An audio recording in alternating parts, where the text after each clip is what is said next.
বিজেপির কাছে মুসলমানরা শত্রু হচ্ছে বাঁশবেড়িয়া থেকে কোচবিহার পর্যন্ত। দেশ পেরোলেই অমিত শাহ জয়সারা একদম জোর সৌদি আরবকে জড়িয়ে ধরেন, সবাইকে জড়িয়ে ধরেন।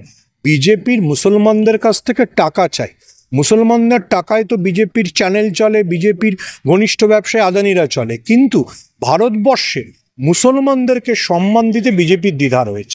এখন ওই জন্য বলছে যে সুপ্রিম কোর্টই তুলে দিতে হবে, জগদীপ ধনকর বলছেন। কারণ এর আগে যখন ওরা নিম্ন আদালতগুলোকে ব্যবহার করে গোটা ভারতবর্ষ জুড়ে খোঁড়ার কাজ শুরু করে দিয়েছিল, সব মসজিদের নিচে নাকি মন্দির আছে, খুঁড়তে বেরিয়ে পড়েছিল।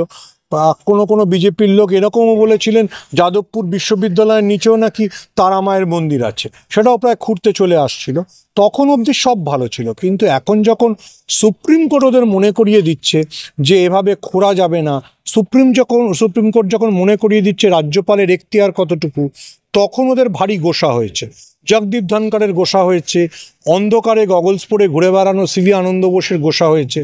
আজ অবধি আমি বুঝতে পারিনি সিভি আনন্দ বোস অন্ধকারে কেন গগলস পরেন আর রাজভবনে কেন একটা রুম খুলেছেন। উনি বোঝেন না সন্দেশখালী হোক মুর্শিদাবাদ, কোনো এলাকার কোনো মহিলা ওনাকে বিশ্বাস করে রাজভবন অবধি আসবে না। ওনার যা ট্র্যাক রেকর্ড, মমতা বন্দ্যোপাধ্যায় যা বলে দিয়েছেন, উনি যেভাবে তরুণী মহিলাদের হাত ধরে টানাটানি করেন, তারপরে কি আসবে? দেখুন, আসলে বিজেপির একটু পুরনো ক্রিকেট খেলার মতো অভ্যেস।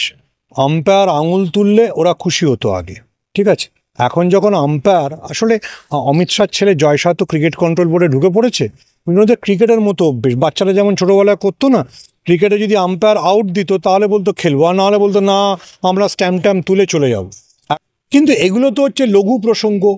আসল সিরিয়াস প্রসঙ্গ হচ্ছে বিজেপি আসলে একটা ফ্যাসিস্ট দল, যারা সংবিধান, আদালত এগুলোতে বিশ্বাস করে না।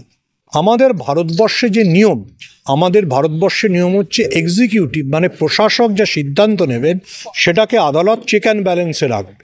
যেমন আমেরিকাতেও তাই।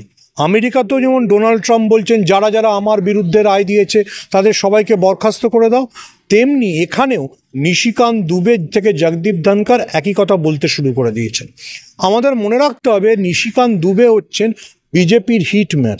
প্রতিটা দলে একটা খারাপ লোক থাকেন না, যেমন সিপিএমে বংশগোপাল চৌধুরী, আমি বাকিটাই ঢুকছি না, খারাপ লোক থাকে, তাদের কাজ হচ্ছে খারাপ কাজগুলো করা। তেমনি বিজেপির খারাপ লোক হচ্ছে নিশিকান্ত দুবে। তিনি যখন কোনো এজেন্ডা তোলেন ধরে নিতে হবে এর পেছনে বিজেপি এবং আরএসএস এর গভীর স্বার্থ আছে। নিশিকান্ত দুবেই মহুয়া মৈত্রর সাংসদ পদ খারিজের জন্য প্রস্তাব এনেছিলেন। নিশিকান্ত দুবেই বলেছিলেন যে প্রবীর পুরকায়স্থ চীনের পয়সায় পোর্টাল চালান, ফলে তাকে গ্রেফতার করতে হবে। নিশিকান্ত দুবে যখন সুপ্রিম কোর্টের চিফ জাস্টিসকে অ্যাটাক করেছেন, তাহলে ধরে নিতে হবে এটা আরএসএস এর বড় এজেন্ডা, এবং আরএসএস চাইছে যে এইভাবে সুপ্রিম কোর্টকে ভয় দেখাতে।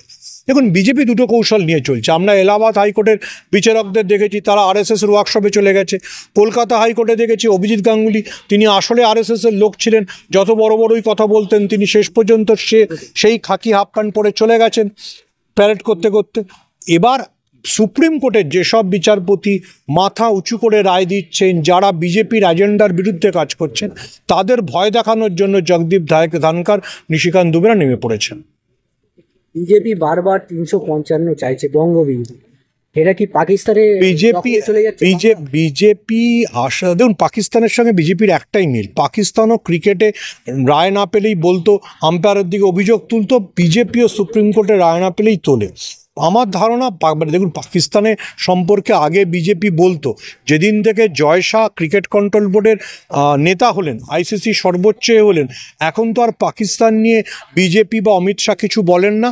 এখন আপনার শুনলে মনে হবে পাকিস্তানের সমস্ত জঙ্গি কেন্দ্রগুলোতে রামচরিত মানস পড়ায় আর নরেন্দ্র মোদীর ছবি টাঙানো আছে। এখন তো আর পাকিস্তানের কথা বিজেপি বলে না। এখন বিজেপির কাছে মুসলমানরা শত্রু হচ্ছে বাঁশবেড়িয়া থেকে কোচবিহার পর্যন্ত।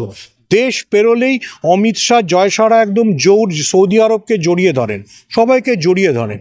বিজেপির মুসলমানদের কাছ থেকে টাকা চাই, মুসলমানদের টাকায় তো বিজেপির চ্যানেল চলে, বিজেপির ঘনিষ্ঠ ব্যবসায় আদানিরা চলে, কিন্তু ভারতবর্ষে মুসলমানদেরকে সম্মান দিতে বিজেপির দ্বিধা রয়েছে।